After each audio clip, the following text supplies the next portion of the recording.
আসসালামু আলাইকুম। সবাই কেমন আছেন? আশা করছি আল্লাহ রহমতে সবাই ভালো আছেন।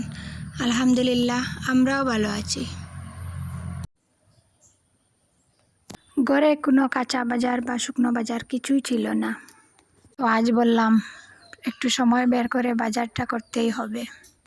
রিজওয়ানের বাবা চলে গিয়েছিলেন বাজারে, তো আমি ভাবলাম এই ফাঁকে এশার নামাজটা একটু আগে ভাগে পড়ে নেই, কারণ একটু পরে তো বাজার করে নিয়ে আসবেন।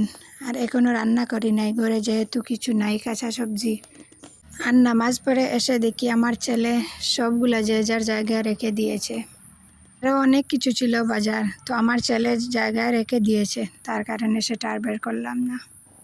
আর এদিকে আমার মায়ের কাণ্ড দেখেন, ভাই এসেছিল দুপুরবেলা আমার হাজব্যান্ডের দোকানে তার বাইক সার্ভিসিং করবে বলে, তার হাত ধরে অনেক কিছু পাঠিয়ে দিয়েছে। আর তার সাথে এই দুধের সর জমিয়ে রেখেছিল, হয়তো এটাও একটা বাটিতে করে পাঠিয়ে দিয়েছে।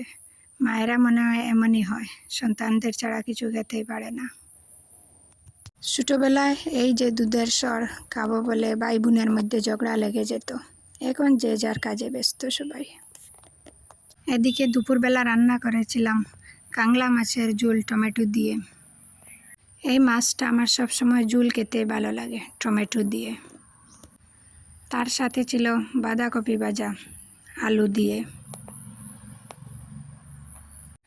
আরও অনেক কিছু, লাড়িয়া মাছ বুনা টমেটো দিয়ে একটা তরকারিও রান্না করেছিলাম ধরনের সবজি দিয়ে। আমার আজকের ভিডিওটা যদি আপনার কাছে ভালো লেগে যায়, প্লিজ একটা লাইক দিতে ভুলবেন না। আর আপনি যদি আমার চ্যানেলে নতুন হয়ে থাকেন, চাইলে আমার চ্যানেলটাকে সাবস্ক্রাইব করে নিতে পারেন। আর ফেসবুক থেকে দেখে থাকলে ফলো দিয়ে দেবেন। আর আপনি যদি তা অলরেডি করে থাকেন, আপনাকে অসংখ্য ধন্যবাদ। সন্ধ্যাবেলা সবার কিছু না কিছু চাই আর খিদেও লেগে যায়, তো আজ ভাবলাম মুড়ি মাখাটা করে নেই। প্রতিদিন কিছু না কিছু খেতে হয়, তবে একরকম না, এক দিন এক রকম। আর ভিডিও করার খেয়াল থাকে না, পরে মনে পড়ে আমাকে তো ভিডিও আপলোড দিতে হবে, তো তার জন্য তো ভিডিও করতে হবে। সেখানে একটা জিনিস মিস হয়ে গেছে, পেঁয়াজ। খাওয়ার সময় বুঝলাম কিছু না কিছু মিসিং আছে, তো তারপরে একটা পেঁয়াজ কেটে দিয়েছিলাম, সবাইকে দিয়েছিলাম। তো তারপরে সবার কাছ থেকে নিয়ে পেঁয়াজ কেটে মেখে নিয়ে আবার দিয়েছি। সন্ধ্যাবেলা এই মুড়ি মাখা খেতে আমার কাছে তো অনেক ভালো লাগে। আর সাথে চা থাকবে না, এটা কোনো কথা হলো? চাও খেয়েছিলাম এক কাপ।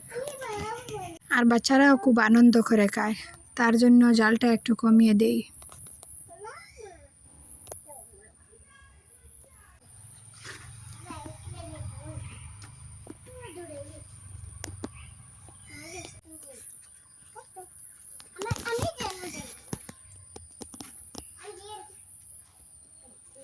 তো আজ আর ভিডিওটা লম্বা করব না, সবার সুস্বাস্থ্য কামনা করে আপনাদের কাছ থেকে বিদায় নিয়ে নিচ্ছি। আল্লাহ হাফিজ, আসসালামু আলাইকুম।